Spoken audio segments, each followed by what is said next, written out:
Bapak, Ibu, Saudara-saudari yang saya kasihi dalam Tuhan kita Yesus Kristus, selamat berjumpa kembali.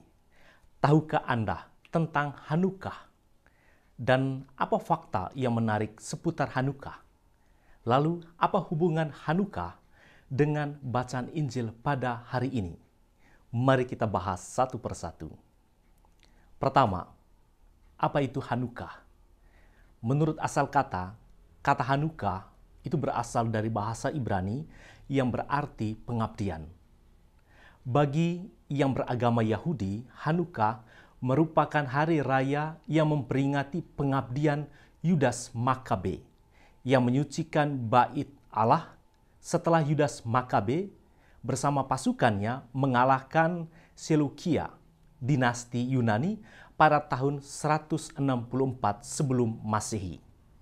Sebab 3 tahun sebelumnya, yaitu pada tahun 167 sebelum Masehi, Antiochus Epiphanes keempat telah menodai bait Allah di Yerusalem dengan menempatkan patung dewa Zeus di atas mezbah.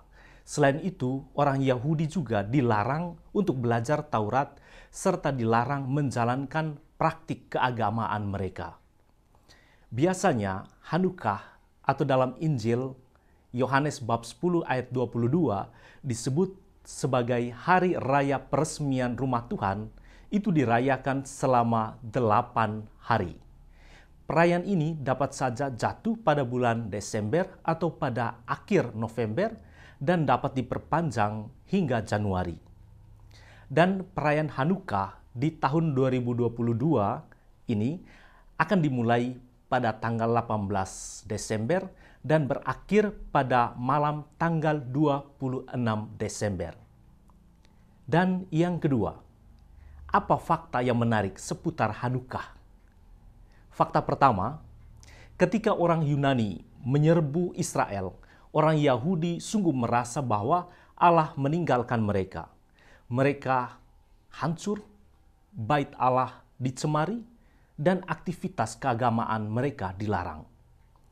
Mereka merasa Allah tidak peduli dengan kesusahan mereka. Yang menjadi pertanyaan adalah, apakah benar Allah tidak peduli dengan kesusahan mereka? Fakta yang kedua, Yudas Makabe yang memimpin pasukan kecil, dia bangkit melawan pasukan Yunani yang jumlahnya banyak. Dan perlahan-lahan kemenangan ada di pihak Yudas Makabe. Kemenangan seperti sebuah mujizat baginya. Dan fakta yang ketiga, berkat kemenangan pasukan Yahudi, Yudas Makabe membarui kembali relasi mereka dengan Allah. Mereka menyucikan bait Allah dan menyalakan menorah dengan minyak yang saat itu sedikit. Dan perlu kita ketahui, menorah itu adalah tempat lilin yang memiliki 9 cabang. Karena minyak dalam menorah itu sedikit, maka secara kalkulasi akal sehat, menorah itu akan padam dalam waktu sehari. Namun ketika mereka kembali keesokan harinya, mereka mendapati bagaimana menorah itu tetap menyala dan terus menyala selama 8 hari. Ini tentu bukan sebuah kebetulan. Kembali ke pertanyaan tadi, apakah Allah tidak peduli dengan kesusahan mereka? Tentu tidak. Ketiga, fakta ini mau menyatakan bahwa Allah hadir dalam kemenangan pasukan Yudas Makabe. Allah hadir juga saat bait Allah disucikan. Allah hadir saat menorah dapat menyala selama 8 hari.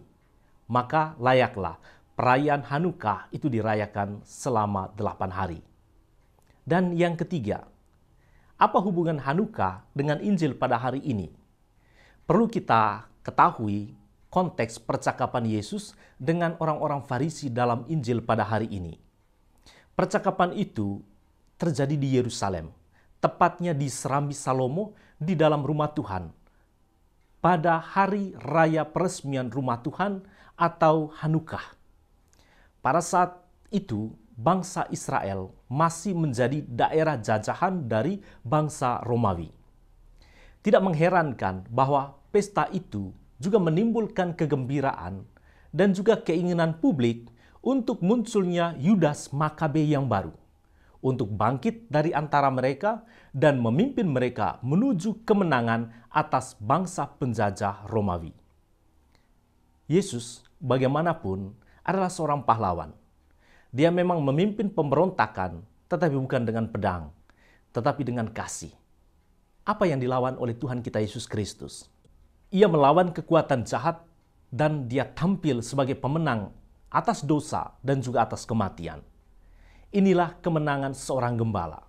Dan setiap orang yang ingin menang harus menjadi domba pengembalaannya. Syaratnya ada dua, yaitu mendengarkan Kristus dan mengikuti jejaknya.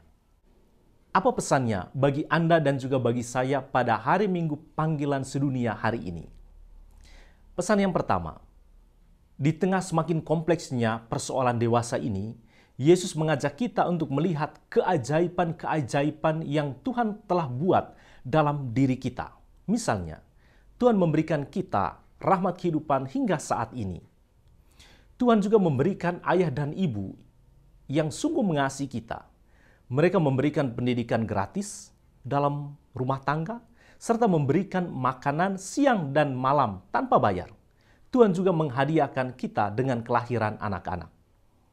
Bahkan kita yang memiliki dosa masih dipercayakan Allah menjadi pemimpin, menjadi imam, menjadi biarawan-biarawati. Kita diberikan posisi yang bagus juga dalam kehidupan bermasyarakat meskipun bergelimang kesalahan. Kita diberikan rahmat kesehatan juga oleh Allah.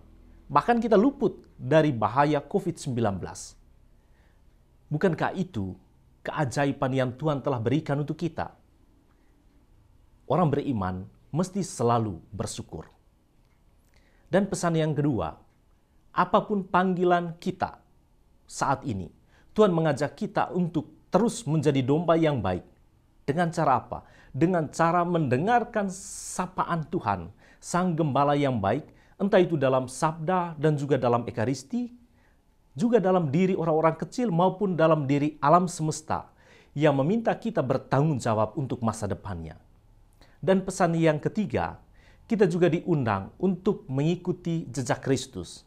Walaupun jalan yang harus dilewati tidak selalu penuh dengan pujian, tetapi juga seringkali penuh dengan makian.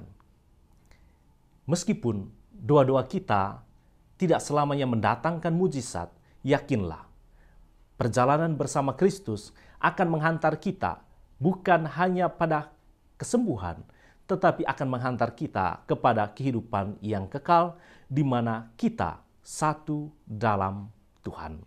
Tuhan memberkati kita semua.